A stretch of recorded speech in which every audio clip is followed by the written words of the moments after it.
Hello and welcome to another episode of May the Code Be With Us with KSP Rp-1.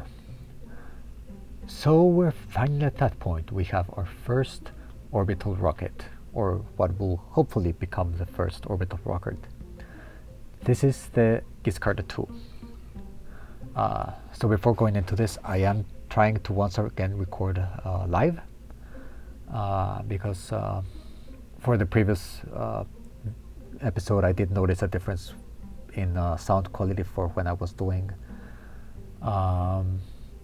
post recording with my same like video recording software than doing live with the audio recording one. But I also changed at some point my microphone settings, so hopefully it will be that and I have the option to do both type of commentaries. But yeah, so that we will see in this video how it turns out. So anyway, the rocket. Its first stage is a single RD. This is the 102 engine, the variant here, RD-102. I did not want to overburn it since we don't have that many data units. So it's taking a little while to react. But yeah, here it's rated for 83 seconds and we have it for okay, yeah, so we are overburning it for like 6 seconds, which is sketchy, but I really need those. Then we have the second stage with 5 AG10s, third stage with 2 AG10s, and last stage with 1 AG10. In the previous episode I thought I mentioned that it was going to be something like just 3 stages and 8 engines here and 5 here, but I was really not getting the needed delta V, and it was adding way too many engines, way too many possibilities for a failure. And yeah, at some point I noticed that increasing the fuel amount in the upper stage decreased the overall delta V because of the extra weight on the others. So that's when you know you have to make the rocket smaller, not bigger, and try to optimize for efficiency. So yeah, we actually have a good amount of delta V, 9,629 meters per second. So generally this shouldn't have trouble. The problem is the only guidance unit is here. So after the first stage is done, we no longer have control. So the flight profile for this is the first stage just chucks it really high up to around 180 kilometer apogee.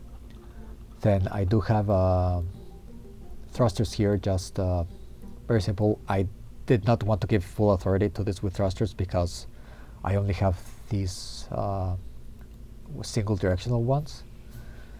So it would have meant putting a bunch of thrusters all around here and too much mass for something that I don't really need.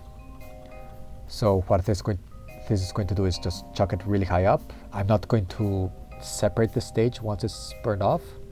Once we're past the Kármán line, it's going to burn, depending which one of these is going to be at the top and one of these is going to be at the bottom. So it's going to burn the bottom one first to point the rocket in towards the horizon, basically, for 6 seconds.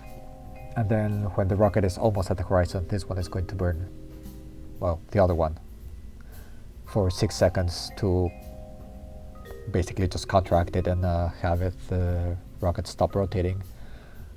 And then, close to apogee, we're going to fire the stages. This first stage is going to be spin stabilized, well, second stage.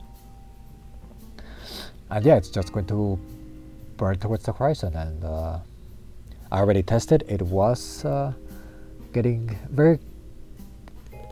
very close to not getting the required perigee of 150 kilometers, but it was getting there consistently. So now the only thing is for it to not fail. So yeah, now let's see how long this is going to take, because I haven't tooled this. And unfortunately, I don't think this rocket is going to be very useful other than for just putting something in space. But I really want to, tooling not only reduces the price, but also reduces the amount of time it takes to build. And that's what I really want in case we have a lot of failures. It's a very hefty price for the tooling, 18.7k funds. For less than 4k funds in savings. But yeah, what I'm interested in is the time savings. So yeah, that's commitment to this rocket. Time to build, and now let's see how long that takes. Okay, so it's going to take 284 days, which I think at some point I checked before tooling. KS Travel Construction Time said it was going to take over 400 days. I don't remember the exact amount, but it was 420 something, around those numbers. So yeah, it's a significant amount less, and it's going to give us a margin of not going bankrupt if this rocket starts failing. But since this is still a considerable time, I'm going to pop into the mission control and see if there's any airplane contracts we can do. Okay, so this is interesting.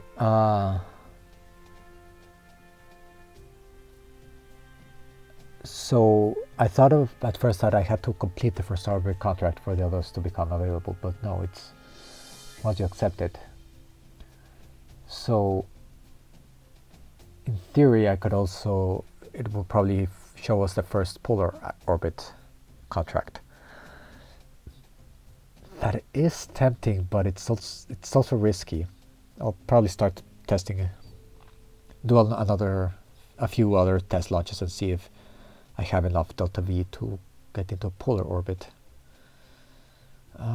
Because yeah, that could be very nice. But well, sounding rockets no, because right now we can only build one rocket at a time, and these ones all require payload, which I'm definitely not going to put into the rocket.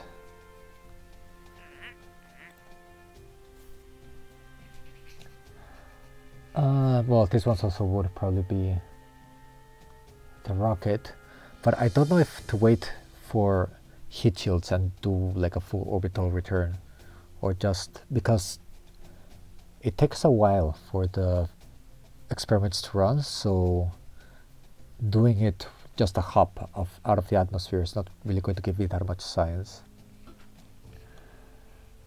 The other thing I could do is do a sounding rocket that actually gets a decent altitude with one of these, and then put retro rockets on it to slow down once it hits the atmosphere. But again, this would also be like VAB, so not for right now.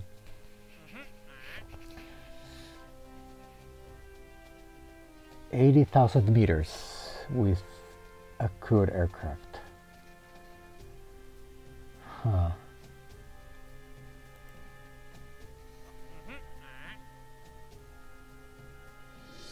Then hold around Mach 2 for 3 minutes. I don't think the Glorong is capable of these contracts.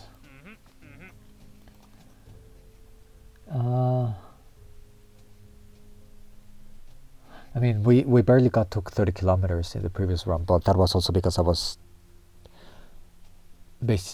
trying to get also as much speed as I could. If I really just no stop, would I be able to get 80,000? I'm actually going to try a few things, so I'll do a few test runs and then come back with the next mission. Okay, welcome back. So I decided to just go straight for the orbit contract. The rocket has been built, it has been rolled out, and well, we're about to get a very hefty advance. Actually, I seem to recall from earlier versions that the reward was a lot higher, but also the failure, especially like the failure was penalty was much larger than the advance. So failing to complete the contract could pretty much end your space program. So now there's not that much pressure. And well, we do have 2 years to complete it, so that's good. But yeah, time to go for this. I did check, I built another Glorong to do this kind of contract because I think it is doable.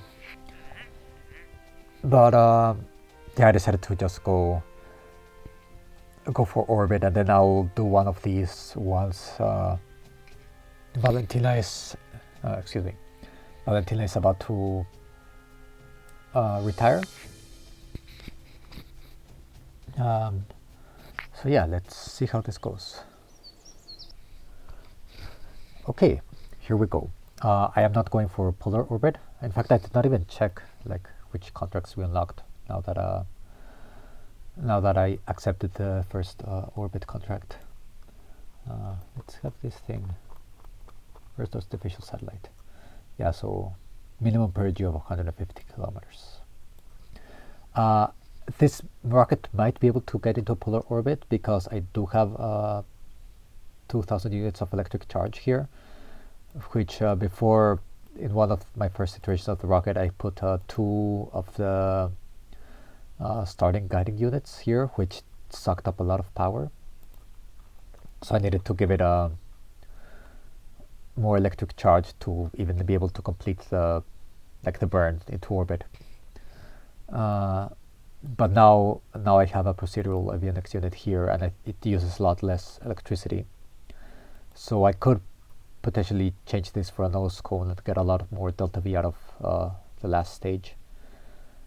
But I don't know how long it would last, and I would rather go for more science in this flight than for completing another contract. So then when we complete this contract, I'll remove the nose cone and see if it's good enough to get into polar orbit. But anyway, let's try this.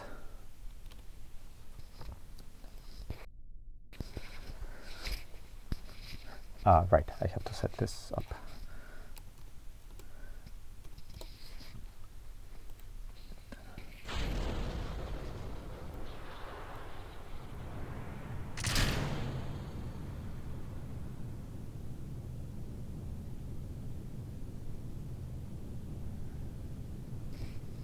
So for the first stage, this is pretty much going to be going straight up.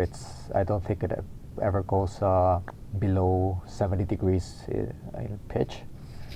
So it's really just lobbing everything high. It's a very stock Kerbal trajectory.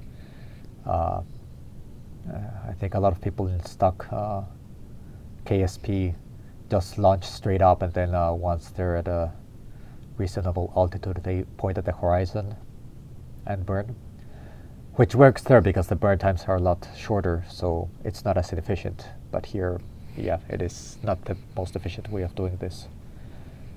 But it was the only way of ensuring that I spent enough time outside the atmosphere to maneuver the upper stages into position without too much disturbance from the atmosphere.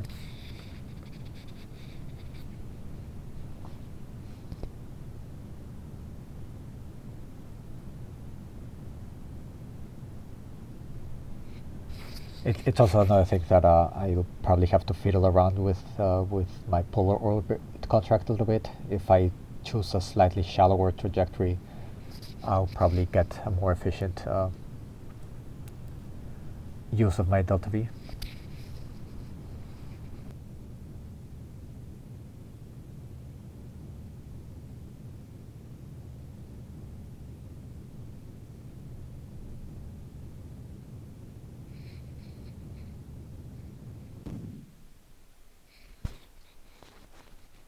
Okay, good. 187 kilometer apogee.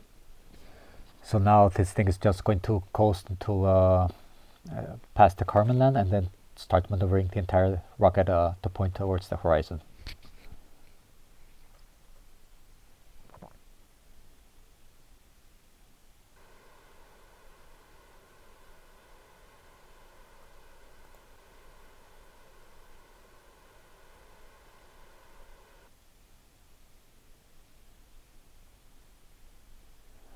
Okay, there it goes.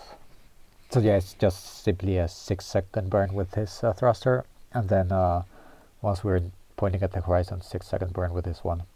Nothing too fancy as far as coding there. I do have a code for maneuvering with thrusters, pointing in precise directions from my previous series. I don't use the autopilot function in KRPC because it wasted it just now I can't speak English apparently. It wastes a lot of propellant. It just keeps firing constantly. So yeah, it's maybe I will try with this version to see if it has been fixed. But I think it was the problem came from a bugging stock KSP that was never fixed. So yeah, I'm not too sure that it's still going to work. And my code was working decently. It wasn't the most efficient use of propellant, but good enough.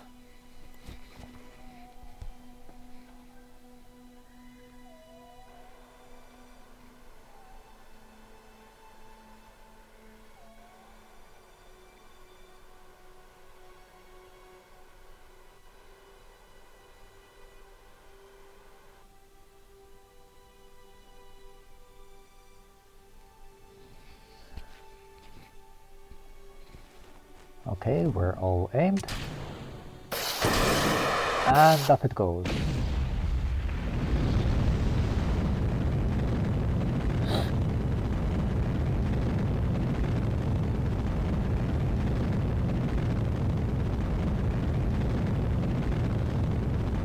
It always drifts a little bit south here. I'm not sure why. Obviously, since we're launching from north of the equator, the trajectory itself starts moving south a little bit. But given that we launched pretty much straight up, I don't think we've moved far enough into the orbit for it to make this much of a difference. But maybe, I don't know. I have to do some math to check that out.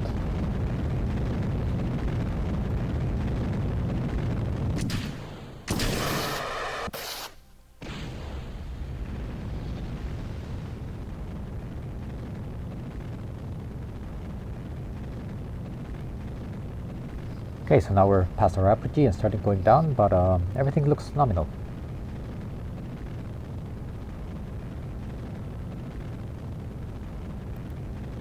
Should also start this.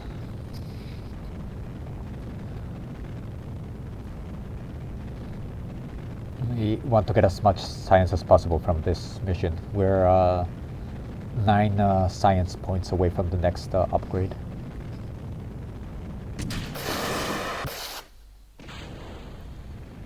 I will probably use that money from this contract, if we get it, to buy a couple of upgrade points as well. Or I don't know, maybe I'll just start saving up for a vehicle assembly building upgrade. But those are really expensive though.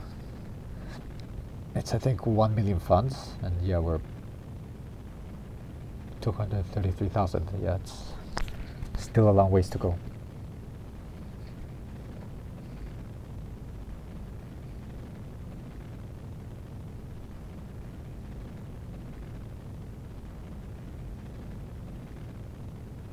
And there we have it, orbit, first try, excellent. I think this is actually the first time that I have ever done an RP0/RP1 career and gotten a the orbit contract on my first try. Ah no, yeah, I'm like, wait, what? Like, why hasn't it? Ah, yeah, okay. I'm like, where's my money? Okay, yes, it has to be in a stable orbit for this long. So, well, yeah, I'll follow this and see how much science we get, and well, I'll just let you know when we get the money from this contract. Okay, so we got the contract. Lots of money and lots of reputation. Perfect.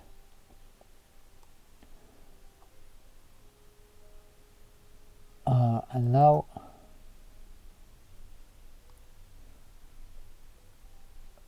this one is biome dependent, right?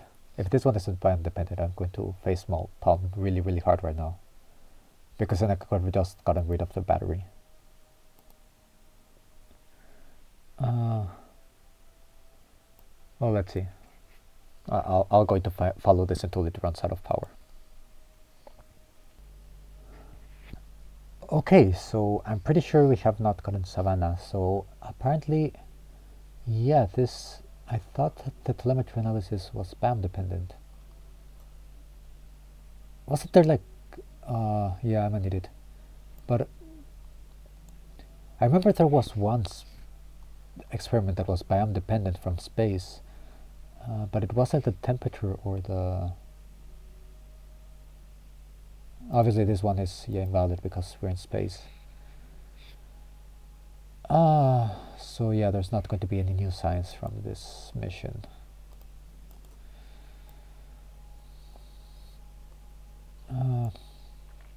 That's a shame. Okay, so no new science from this.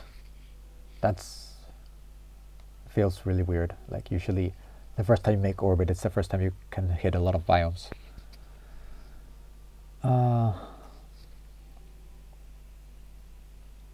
I won't destroy this just yet. I'll go see which experiments are biome dependent and plan my next move. Be right back. Okay, so I went back to check all the experiments I have available, and it turns out the only one that is biome dependent in space low orbit is the film camera, which needs to return to Earth. So yeah, that's putting that one into orbit and bringing it back is not going to happen anytime soon. So we have a lot of options here, but first scientific satellite, it turns out, well, first it's 1,500 kilometers apogee, which is definitely outside the range of this rocket, but also you need to transmit cosmic ray science, which we don't have yet. I don't know when that is available, so I was going to go down the science line of the tech tree right now anyways, but I need to check, but we won't be able to do this one anytime soon. The explains. Solar powered, well, we need solar panels, perhaps of 300 kilometers. Then we have first polar orbit satellite. This one, I need to check if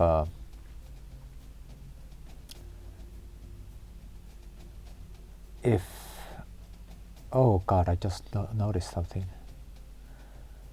Yeah, I need to check if this one,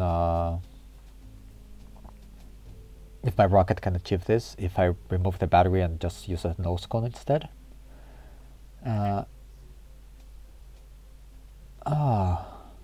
So there were other contracts before that was to bring a biosample back from space, not orbit, to space.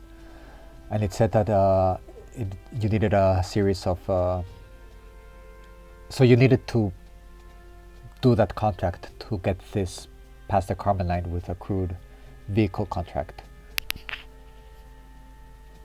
But apparently the moment apparently that one counts as a sounding rocket contract, so the moment I completed the first orbit, that one was taken as complete, I guess, but obviously without the funds. It's a shame because that's the one I wanted to do right now. Also, there was a similar one for film return, and I wanted to do both of them in one launch. So apparently this, I'm going to be doing those for no money, but I really want to get a little bit more science, so I think I'm going to do them still. It's going to be the next launch, and then I'll try the first orbit. So I'm going to check where I can get this, because this is also very lucrative. It's 572,000 in advanced, and then further 270k. So this one is very good. How about this one? Not nearly less lucrative, but of course much easier. There's no, just need to be a stable orbit and this inclination. Okay, so time to design the animation. Okay, so here we have the gift card hopper. So it's the first and second stage are the same as the gift card tool, except the second stage is only half full. And inside the fairing, if I can take it off without screwing up the staging, yep. We just have the film return camera and the biological sample capsule, which I did not notice was the right size for the sounding rocket telemetry unit. So I could have been putting this one in some of my sounding rockets, but oh well. In previous versions this one used to be a lot larger, so if you put it in a sounding rocket, it just looked weird and messed up with aerodynamics. So yeah, what this thing is going to do is the first stage is going to just fire it straight up to over 400 kilometers in altitude, and then once it's close to hitting the atmosphere again, the second stage is going to fire up, slowing it down so that it doesn't burn up, and it gives it a good 3 minutes of gathering data up in space without needing an actual heat shield or something for slowing down in re-entry. So yeah, let's. It's going to take 2 of these launches to get all the film return camera data, and then the biological sample data takes a lot longer, but then I can just make a smaller one for that. So let's first do this one. I have also bought 4 upgrade points for, I can't see them here, turbo construction time, but well, so now I bumped science up instead of avionics, and it's 261 days. I put 2 into the tech and 2 into the VAB, so now we'll see how long this takes to build. Actually, it says so right here. 220 days. Wow, I expected less since I removed a lot of engines and tanks from the previous. But yeah, I guess the science instruments do cost a lot. Oh well. I'll come back for that launch. Okay, so here we're at the launch pad with the discard hopper. And let's see how this goes.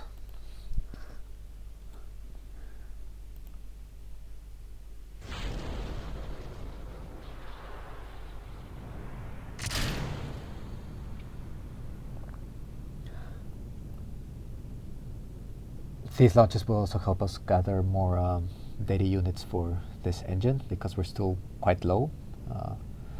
1700 out of the 10,000 needed for best performance. So it will be at least 2 launches of this rocket to get the film return camera data, and then it's probably going to be a smaller rocket with just AG10s to get the data for the biological sample.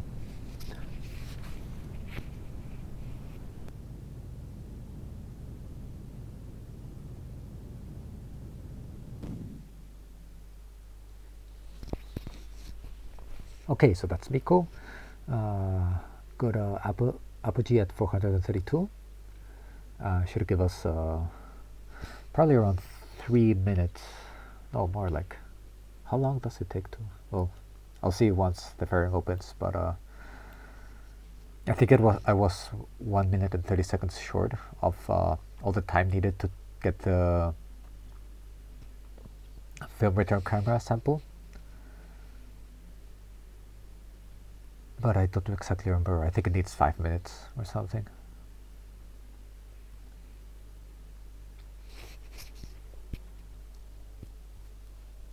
We've also been getting, we still lack some of the supersonic flight analysis, so it's really not a lot. We started at 1.6, now we're at 1.8. And I forgot to set it up for their orbital launch, but it really would not have made much of a difference. It's very little science that's left. Let's see.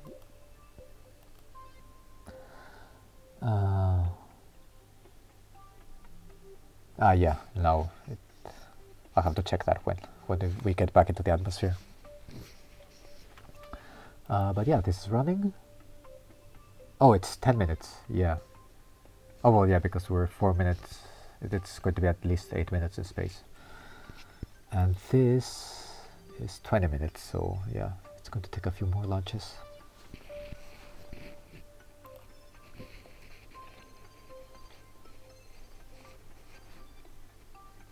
Now the trick here, while we turn warp, is for this to not deviate too much from the vertical, because I have no way of reorienting this right now.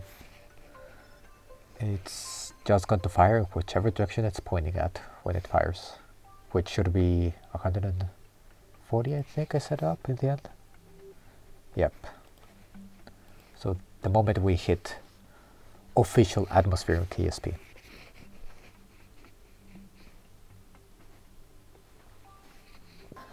Unfortunately, it seems that we're angling towards the peninsula, so we might be dropping the second stage in the jungle again. Yeah, oops.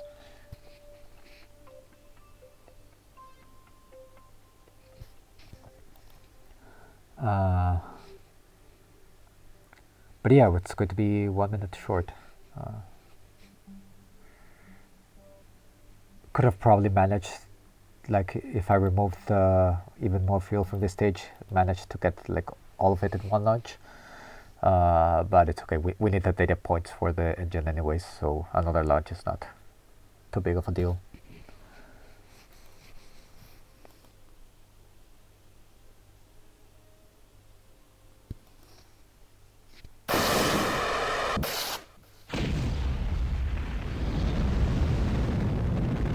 And let's see. Yeah, so we still have over 2 minutes left on this bloody thing, so. But yeah, it's really not a lot of science that it's been giving us, so it's just going to give us a few, 1 point at the most, with all these 2 minutes.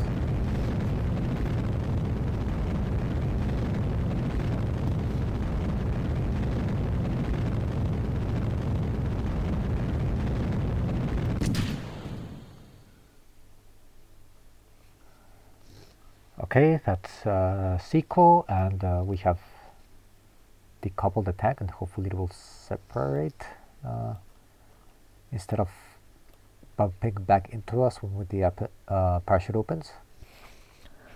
But yeah, I'll come back when it's about to hit the ground, or it explodes due to overheating. Which, I mean, yeah, that's not going to happen. We're going quite slow. Yep, so that's us bombing Yucatan again.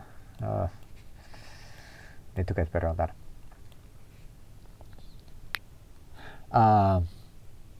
I don't think I mentioned it before, but I finally went around and edited the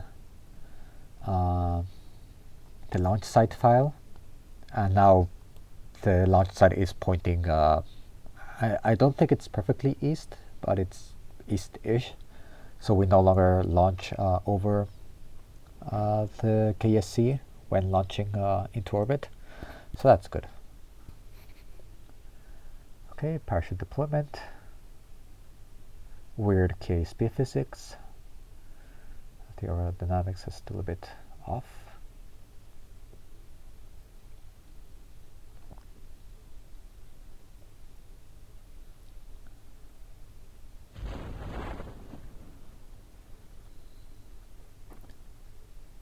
And full deployment brings us down to around 3 meters per second, a little bit less.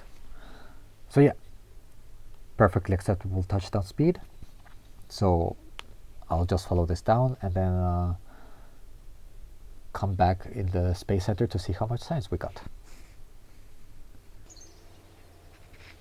Okay, so 14 science points gathered from this the 2 experiments plus 1.3, which still something for recovering something from a suborbital flight.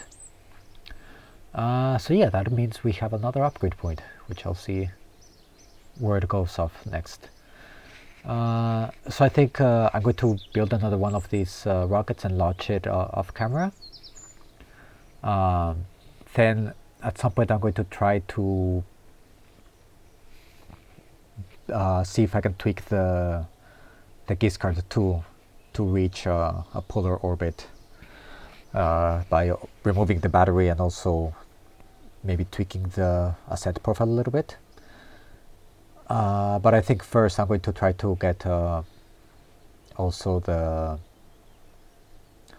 all of the science for the biological sample, just to maximize the upgrades and how fast we move along the tech tree and such. But I will show the attempt at a polar orbit on camera. But that will be for another episode. Thank you very much for watching, and I'll see you next time.